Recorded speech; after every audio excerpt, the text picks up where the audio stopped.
Мандал бомтоор дамжуулсан чахалгаан эрчим хүч анх Хилийн чаанах бүс нутгийг гэрэлтүүлснээс хойш Аажмаар Монгол улсын ханг бомт орчмын бүс нутагт амьдрал худалдаа хөгжлийг ахиулах амин шугам болон хөгжиж Хятад Монголын найрамдлын бэлэгдэл болсон юм. Сайн байна уу? Би бол Өвөр Монгол чахалгаан компани, Буудын чахалгаан компани, Дархан Муу мянган чахалгаан компани борлуулахын эрчим хүчтэй дэд дарга орхоод байна. 2005 онд Малжийн талбайгаас 35 кв-ийн чахалгаан дэд дүрстэй мандал бомтын шугамд жинхнээр Монгол улсын ханг бомтод чахалгаан хангаад ханг бомтын чахалгаан өгөө байсан түүхийг бичсэн.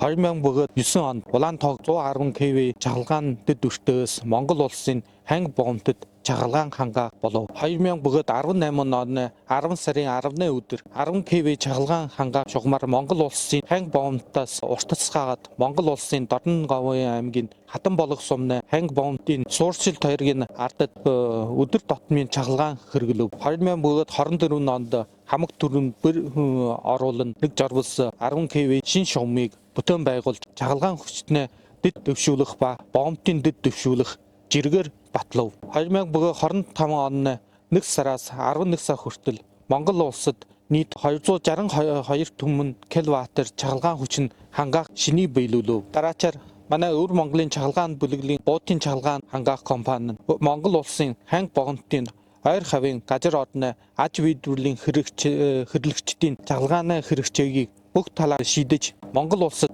чахалгаан хангаах батлах чанарыг дэвшлүүлж Өвөр Монгол чахалгаанд нэн ашиглалтын шин дүр төрийг бий болгоно. Чахалгаан эрчим хүчнээ дамжуулалт нь эрч хүч дамжуулаад зогсохгүй итгэл найдварыг болгож байна.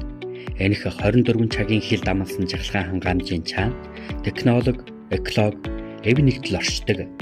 Эрчим хүчнээ хамтын ажиллагаан зөвхөн харангуйгийг гэрэлтүүлсэн төдийгүй ирээдүйг гэрэлтүүллээ.